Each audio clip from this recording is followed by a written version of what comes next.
Israel दुनिया में इतना सा मुल्क है, दुनिया के नक्शे में जिसको देखने के लिए जूम करना पड़े, जिसका 60% एरिया डिजर्ट हो, जिनके पास अपना तेल ना हो बल्कि वो तेल इंपोर्ट करता हो, फिर भी उसके लिए पूरी दुनिया मरी पड़ी हुई है। पूरी दुनिया उनके सपोर्ट में खड़ा है, खास तौर से अमेरिका। आखिर ऐसा क्या है कि ये दुनिया के लिए इतना ज्यादा खास है? आइए आज के इस वीडियो में हम लोग इजराइल यानी यहूदियों को समझने की कोशिश करते हैं। हेलो दोस्तों, आप लोग देख रहे हैं मलक रिसर्च सेंटर। मैं आपका होस्ट मोहम्मद तौहीद आलम। इजराइल एक यहूदी मुल्क है। उनका क्षेत्रफल 20,700 किलोमीटर स्क्वायर है।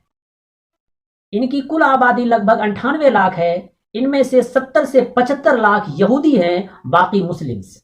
अगर हम पूरी दुनिया की बात करें तो इनकी आबादी कुल लगभग 1.5 करोड़ के आसपास है, जिनमें से लगभग 57 लाख अमेरिका में है और 18 से 20 लाख पूरी दुनिया में। और अगर हम अपने हिंदुस्तान की बात करें, हिंदुस्तान में उनकी आबादी लगभग 7 से 8 हजार है। अब आप खुद अंदाजा लगा सकते हैं कि इंडिया की तुलना में इजराइल की क्या हकीकत है। लेकिन ओईसी यानी organisation for economic cooperation and development के अनुसार इजराइल एक डेवलप्ड कंट्री है और हमारा इंडिया एक डेवलपिंग कंट्री है, मीन्स विकासशील है, और वो एक विकसित देश है। ऐसा क्यों? जबकि अभी हम लोगों ने जाना कि इजराइल का क्षेत्रफल सिर्फ 20,700 किलोमीटर, उनमें से 60% डेजर्ट, और उनके पास अपना तेल भी नहीं है बल्कि वो तेल इंपोर्ट करता है। फिर भी वो एक डेवलप्ड कंट्री है। तो उनका इनकम का स्रोत क्या है? उनका इनकम का मुख्य स्रोत है डायमंड। डायमंड का वो इंपोर्ट करता है। इंटीग्रेटेड सर्किट यानी जितना भी चिप्स आप देख रहे हैं मार्केट में, वो सारा का सारा मैक्सिमम उन्हीं लोगों की देन है। रिफाइंड पेट्रोलियम, उनके पास अपना तेल नहीं है, लेकिन वो बाहर के मुल्कों से, अलग मुल्कों से कच्चा तेल लेता है और उसको रिफाइन करके फिर मार्केट में बेचता है। मेडिकल इंस्ट्रूमेंट, अक्सर मेडिकल इंस्ट्रूमेंट उन्हीं लोगों की देन है, और अदर मेजरिंग इंस्ट्रूमेंट वो भी उन्हीं लोगों की देन है। यहां से वो लोग पैसा कमाते हैं। मतलब उनका इनकम का स्रोत मुख्य तौर पर ये सब है। इनमें से अगर आप देखेंगे, सिर्फ डायमंड को छोड़ करके सारा का सारा उनका स्रोत इन्वेंशन से रिलेटेड है। इसलिए हम लोग ये कह सकते हैं कि ये वह लोग हैं जो दुनिया के लिए अपने आप में इनोवेशन का दूसरा नाम है। ये तो इजराइल की महानता की बात हुई। लेकिन सबसे बड़ा सवाल ये पैदा होता है कि अगर इजराइल में बम फटता है, इजराइल में किसी भी तरह का हादसा होता है, तो उनका दर्द अमेरिका को महसूस क्यों होता है? अक्सर लोग कहा करते हैं कि अमेरिका का नाजायज औलाद इजराइल है। ऐसा क्यों? इसको जानने के लिए जब मैंने रिसर्च किया तो मुझे पता चला, फोर्ब्स की लिस्ट में 267 बिलियनर मीन्स अरबपति यहूदी है, और टॉप 50 में से 10 यहूदी है।